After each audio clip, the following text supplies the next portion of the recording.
Irmãos, vamos abrir a nossa Bíblia em segunda carta de Paulo aos Tessalonicenses, capítulo 2, meditando lá em casa, buscando a mensagem, como disse o evangelista aqui, para poder vir ao nosso encontro, e veio segunda carta aos Tessalonicenses, capítulo 2, vamos estar meditando a partir do versículo 1.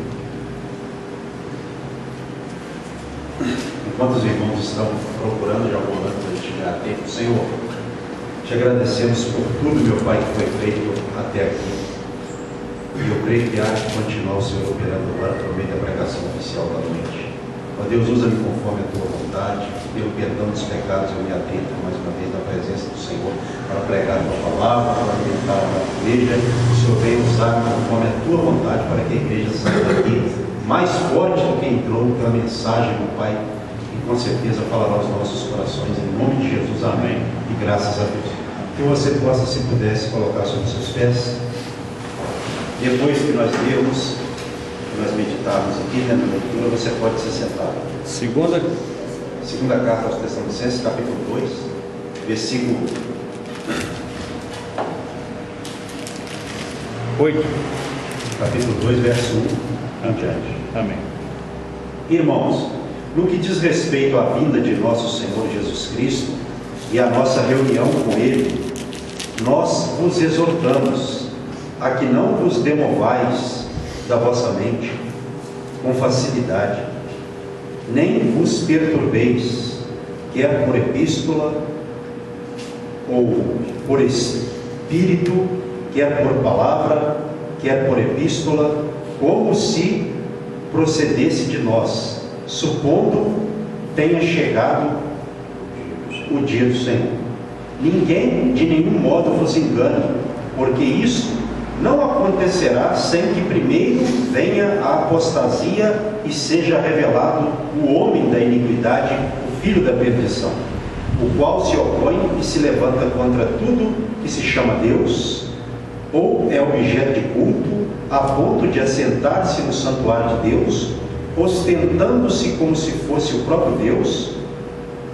Não vos recordais de que ainda convosco eu costumava dizer-vos estas coisas? E agora sabeis o que o detém, para que ele seja revelado somente em ocasião própria. Com efeito, o mistério da iniquidade já opera, e aguarda somente que seja afastado aquele que agora o detém.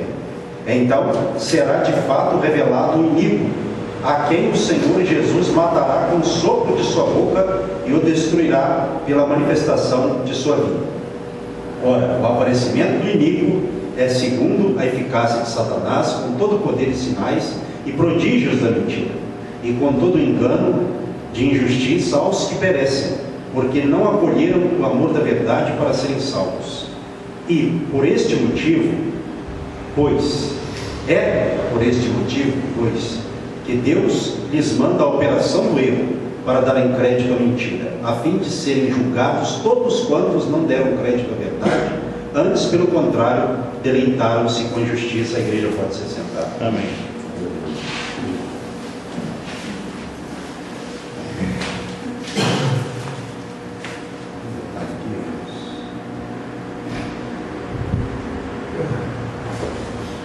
Então, Paulo, nesse trecho, ele fala aos Tessalonicenses com relação à vinda de Jesus Cristo.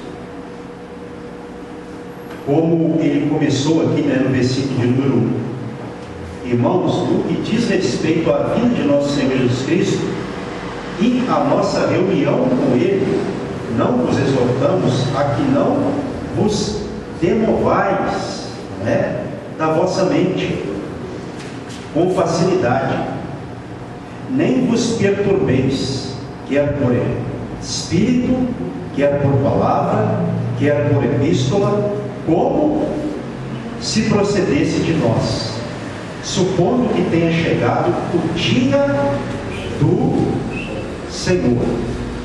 Então Paulo, com essa palavra, ele queria, com certeza, né, pelo Espírito, aquietar o coração dos irmãos, e que os irmãos, com relação à vinda do Senhor e a nossa reunião com Ele, olha que coisa, hein? O dia da reunião da igreja com nosso Senhor. Amém. Era para que eles, como está escrito aí, como está na versão do irmão aí, o verso 2, só o princípio assim.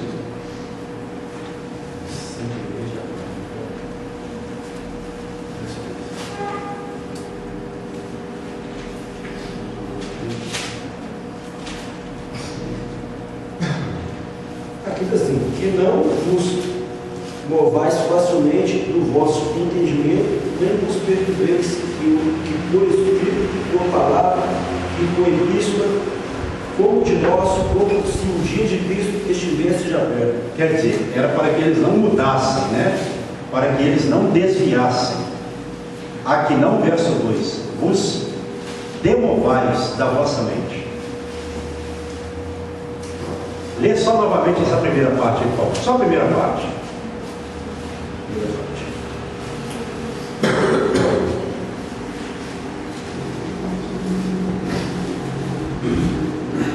O 2, né?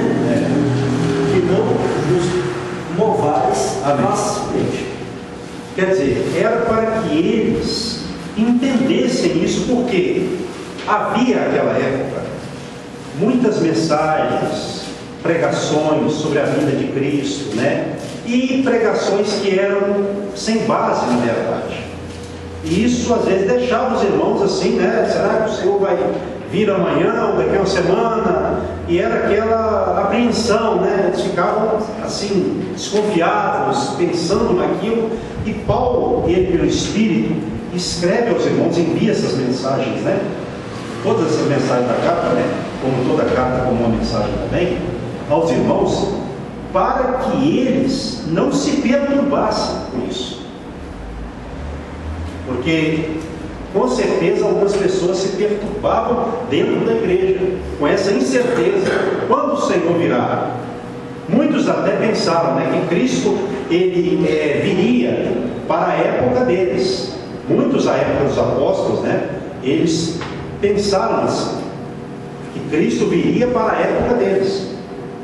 Você vê aqui em alguns trechos da Bíblia, né, que a expectativa era para que Cristo viesse para aquele período. Pastor, eu me confundi aqui assim, estava em Colossenses, aí eu tive que ler aqui com uma certa rapidez aqui, mas aqui em 2 Tessalonicenses capítulo 2, verso 2, aqui nessa Bíblia que está assim: que não permitais que o vosso modo de crer seja influenciado, não fiqueis amedrontados por causa de profecia, palavra ou carta atribuídos indevidamente à nossa autoria, como se o dia do Senhor já estivesse chegado. Amém. Só o princípio do verso 2 de novo. Comecei. Que não permitais que o vosso modo de crer seja influenciado. Olha só. Então, nós temos que ter cuidado para que o nosso modo de crer não seja influenciado por uma outra mensagem que nos influencie, né, a uma crença errada. E também nós não podemos pensar assim, se Cristo não veio até hoje, vai demorar. E vivemos como se ele assim fosse demorar, porque é um mistério oculto com Deus. Ninguém sabe a hora em que o Filho do Homem há de vir. Isso é um mistério oculto com Deus. Mas o que a Bíblia ela nos orienta? A nós nos prepararmos para a vinda do Senhor e não nos preocuparmos com o dia exato da vinda. Até porque se Deus quisesse nos informar isso, estaria na Bíblia.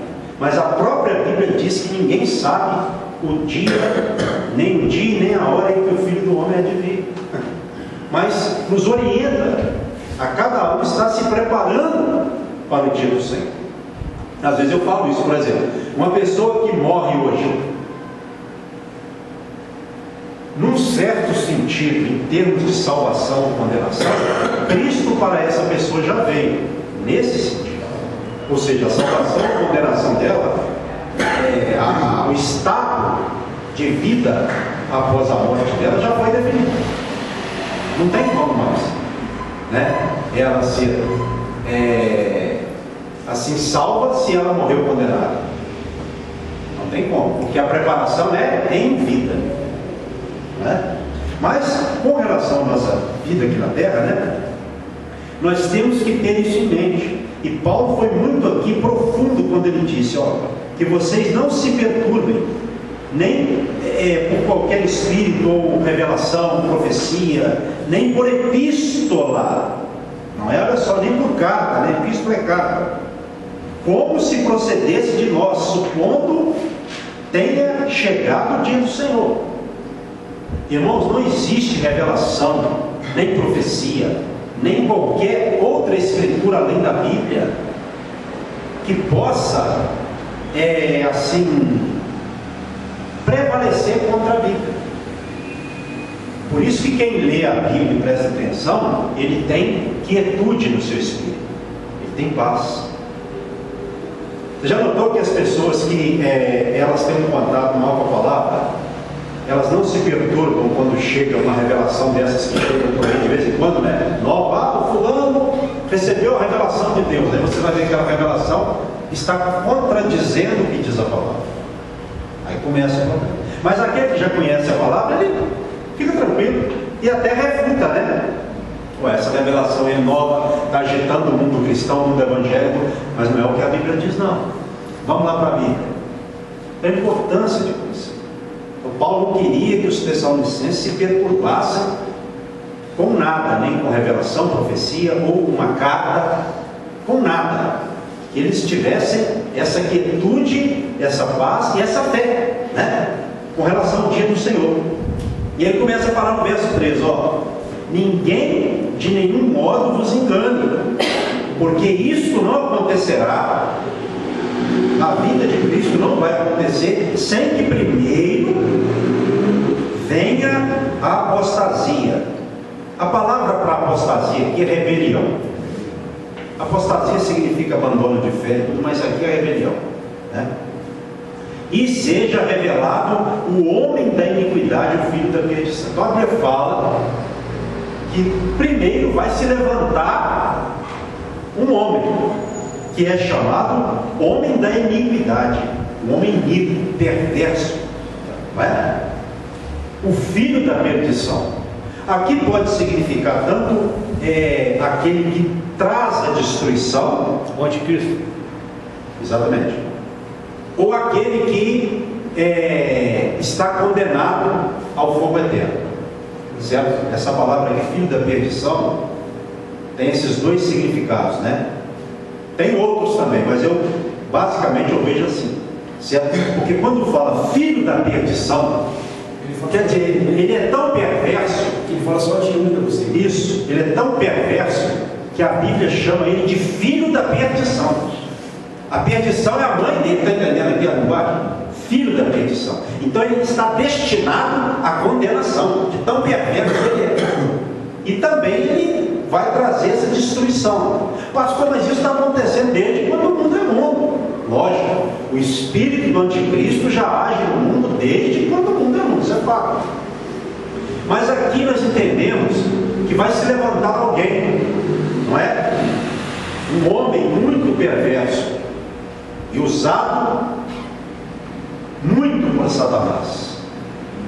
Esse homem que, e o texto continua dizendo, de tão perverso que ele é, verso de número 4, o qual se opõe e se levanta contra tudo que se chama Deus. Quer dizer, ele é um antideus, um anticristo. Ele se levanta contra tudo que se chama Deus, não é? Ou é objeto de culto, a ponto de assentar-se no santuário de Deus, ostentando ser como se fosse o próprio Deus. Quer dizer, é um graulhão, né? Esse aqui é o, vamos dizer, esse é o Satanás em forma de gente, vamos dizer, né? Então, ele tem essas características. Ele vai se levantar contra tudo que pertence a Deus, tudo que é objeto de culto. E vai também, como está escrito aqui, assentar-se no santuário de Deus, ostentando-se como se fosse o próprio Deus. Não é? Quer dizer, uma pessoa de muito poder. Pastor é uma pessoa da área política, a Bíblia não fala. Há especulações, mas a Bíblia não fala. Não é? O que a Bíblia não fala, a gente pensa, a gente olha os acontecimentos, né? Então isso já vinha acontecendo. Você vai ver homens da história que fizeram isso aqui. Mas o que parece-nos aqui é que um vai se levantar no fim dos tempos, antes da vinda de Cristo, porque a vinda de Cristo não vai acontecer antes da manifestação do homem da iniquidade, o filho da perdição. Primeiro ele vai se levantar e vai ostentar-se e vai querer ser como Deus, vai assentar-se no santuário como se fosse o próprio Deus, como se fosse. Porque ninguém é igual a Deus, só Deus é Deus. Amém. Então, dá a entender aqui que vai ser um tempo de muita aflição na terra, como já vem acontecendo. Quer dizer, essas coisas já estão sendo ensaiadas já. O cenário já está sendo montado para o anticristo. Por exemplo, hoje, para que a igreja refresque a memória e tenha isso em mente, você vai ver que há distorções da Bíblia em várias áreas e sendo incentivadas na área sexual, moral, cultural. Deus está sendo atacado fortemente. Quer dizer, Satanás ataca fortemente para mudar os valores, para inverter os valores, para que Deus seja cada vez mais descaracterizado. Porque Satanás odeia Deus, porque ele foi expulso por Deus da habitação que ele tinha e não guardou, e por isso foi expulso dela, como está lá na carta. E para que assim ficasse até mais fácil dele os manipular, talvez. Exatamente. Então, enfraquecidos. Pastor, quem é? A Bíblia não fala. Mas como nós podemos entender essa profecia, pastor? Os ensaios já estão em todo mundo. Olhe para o mundo, observe bem como o mundo está incentivando sexo banal, o sexo onde é mudado o modo natural que Deus criou para ser entre homem e mulher. Você vê que as áreas estão sendo afetadas, os infantes, as crianças sendo atacadas por Satanás. Ou seja, o diabo quer alterar tudo, e principalmente as crianças. E o pior, tem muitas pessoas que não estão percebendo isso, porque essas pessoas não estão na palavra de Deus, elas não praticam, elas só ficam pensando. E a mente vazia, como diz o provérbio, torna-se um lugar apropriado para Satanás operar. Porque nós não andamos segundo a filosofia e os acontecimentos do mundo. Nós olhamos para os acontecimentos do mundo que comprovam que a Bíblia é verdade. A nossa direção, a nossa bússola, para nós não perdermos a direção, é a palavra de Deus. Essa é a questão. Então, versículo de número 5, vamos lá. Não vos recordais de que ainda convosco eu costumava dizer-vos estas coisas? Verso 6, e agora sabeis o que o detém, para que ele seja revelado somente em ocasião própria. Por que ele não toma conta logo de vez do cenário mundial? Quem o detém? Deus. Deus o detém. Aí está uma resposta para as pessoas. Cadê Deus? Tanta coisa no mundo acontecendo, irmãos. Se Deus tivesse afrouxado as cordas, Satanás já tinha destruído tudo, porque ele é destruidor. A Bíblia diz: o ladrão veio para matar, roubar e destruir, mas Jesus veio para dar vida e vida em abundância. Amém. Glória a Deus. Então, quem detém para que ele não tome conta é o próprio Deus. Vamos andar, verso 7. Com efeito, o mistério da iniquidade já opera, e aguarda somente que seja afastado aquele que agora detém, que é o próprio Deus. Ele está guardando. Mistério da iniquidade, ou seja, a iniquidade já está atuando, como ele disse aqui, verso 7. Com efeito, o mistério da iniquidade já opera, ele já está operando. Então, mistério da iniquidade, o que significa isso? Quer dizer, ele está atuando, entendo eu, de forma ainda meio oculta. Mas quando o que o detém permitir que ele faça o estrago que ele quer fazer, aí ele vai se revelar em sua força destruidora e perversa maior. Nós já estamos vendo perversidades no mundo e veremos ainda, talvez, os que viverem não seja lá, né? Muito mais. Porém, verso 8, vamos continuar na Bíblia. Então será de fato revelado o inimigo, a quem o Senhor Jesus matará com o sopro da sua boca e o destruirá pela manifestação de sua vida. Então, olha só, quando ele se revelar e quando ele assim partir com tudo, aí Jesus Cristo vai se manifestar. Aquele que ata o valente, aquele que venceu Satanás. E como fala aqui, o sopro da sua boca, ele vai destruir esse perverso, que creio eu, há de se levantar. Eu imagino quando ele, vou usar aqui uma figura de linguagem, abrir as asas e pensar assim: agora eu vou devastar tudo. Lá vem Jesus, vai manifestar, e ele vai só soprar. Imagino eu que esse sopro vai ser um sopro de tanto poder, que esse ser vai ser totalmente destruído, vai ser destruído pelo sopro da boca do Senhor, porque o diabo, ele já foi vencido por Jesus Cristo na cruz do Calvário. É por isso que quando o crente que crê em Deus manifesta o diabo, ele expulsa Satanás, o demônio, no nome de Jesus, porque Jesus o venceu. Mas a destruição do homem da iniquidade, a destruição de Satanás na vida desse homem aqui perverso, essa destruição ou essas destruições ainda vão acontecer.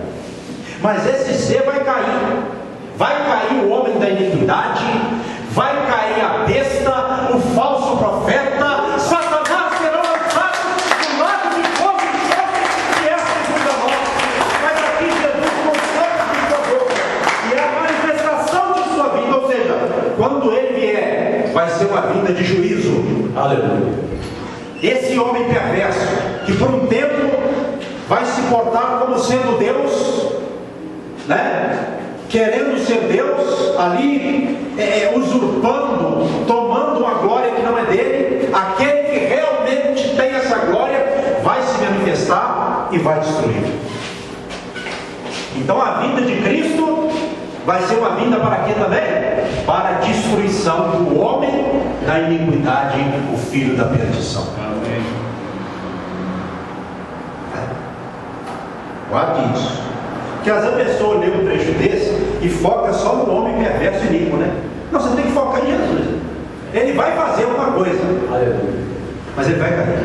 Quando ele quiser dar um golpe fatal, aí Jesus vai soprar sobre ele e vai golpeá-lo e vai destruir. Porque esse é o nosso rei, o vencedor, né? Que saiu para vencer e há de vencer e consumar toda a sua vitória com a igreja gloriosa, glorificada, quando ele vier. Amém.